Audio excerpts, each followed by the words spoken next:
Good morning, dear students. This is Rajalakshmi, Biology Faculty, DAV High School, SDS TPS AP Genco, Nelatur. I hope you all are safe and healthy. I welcome you to the second part of the lesson, Plant Tissues.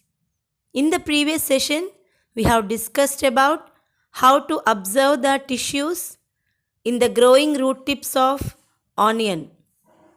Now let us continue our next concepts.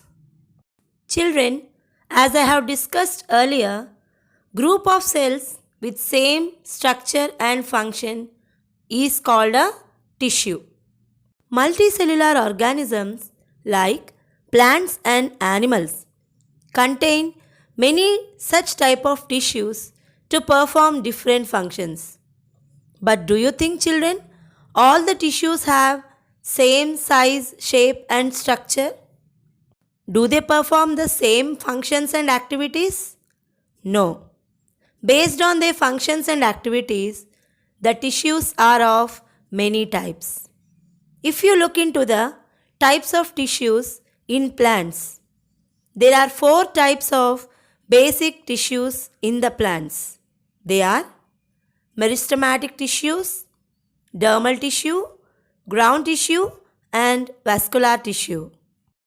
The tissue which brings about overall growth and repair are called meristematic tissues.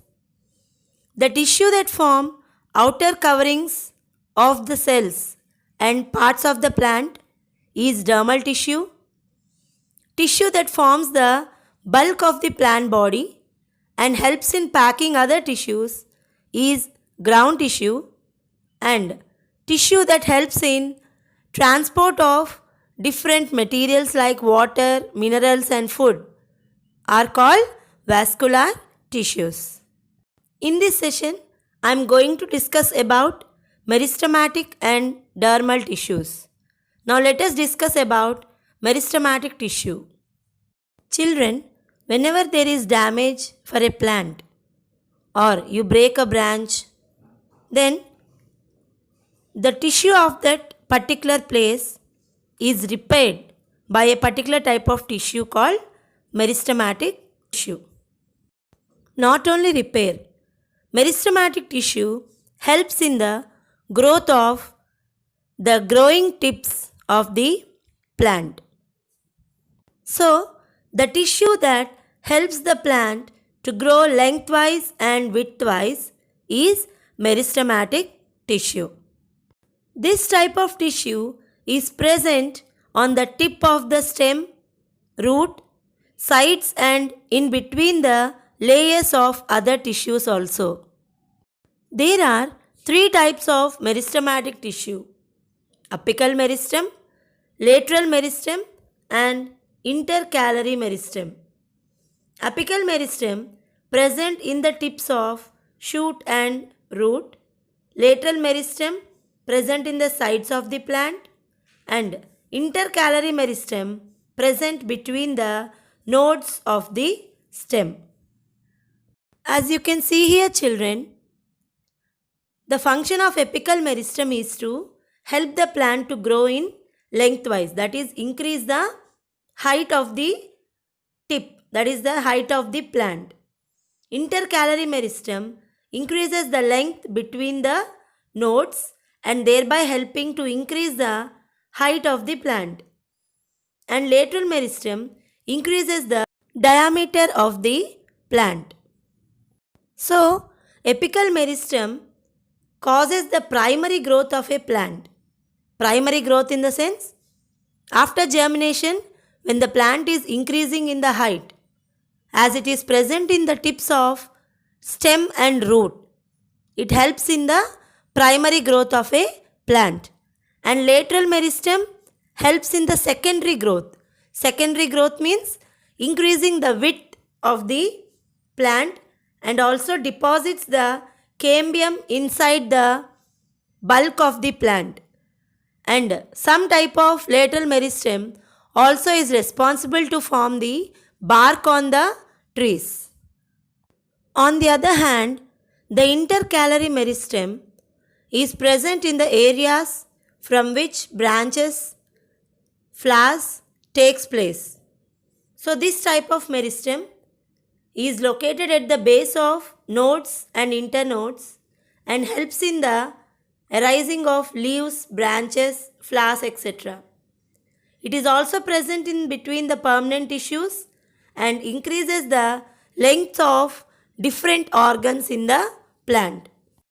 Children, when you observe the leaf peel of a rheolleaf or beetle plant, you can observe a special arrangement of cells. They all are similar and some type of cells have spaces in between them. These are nothing but the dermal tissue which is present in the plants. Dermal tissue usually consists of a single layer of tissues showing difference in their types of cells based on their functions and locations.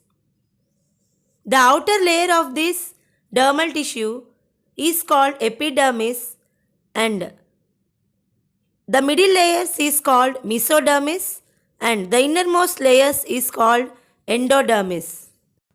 The walls of the cells of this dermal tissue are comparatively thicker than the cells of meristematic tissue. In some desert plants, a waxy layer called cuticle is present which prevents the water loss from the stems and leaves. And not only that, small pores are seen in the epidermis of the leaves which are called stomata. These stomata are enclosed by two kidney-shaped cells called God cells.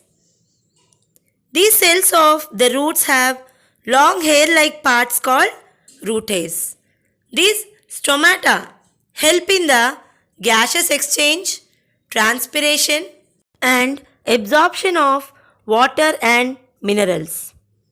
And these stomata helps in absorbing the carbon dioxide when the plant performs photosynthesis. So, the dermal tissue protects the plants from loss of water, mechanical damage like breaking, cleaning of branches, and invasion of parasites and disease-causing organisms. So, as it protects the plant parts, it is called the skin of the plants. Do you know, children, some plants have the ability to store certain substances and release that substances out in different forms. You can see in your surroundings some type of plants release gum, milk, etc.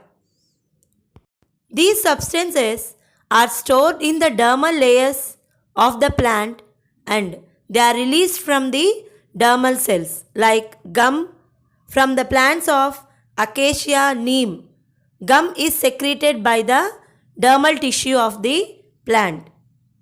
And also in big trees, the dermal tissues form several layers and becomes like a dead tissue which is called bark. This bark is generally found in the neem trees and acacia trees. In this manner, the dermal cells forms like a tissue and protects the inner parts of the plant and also they protect the plant from the outer environment. This is the end of part 2. We will meet in the next session. Thank you.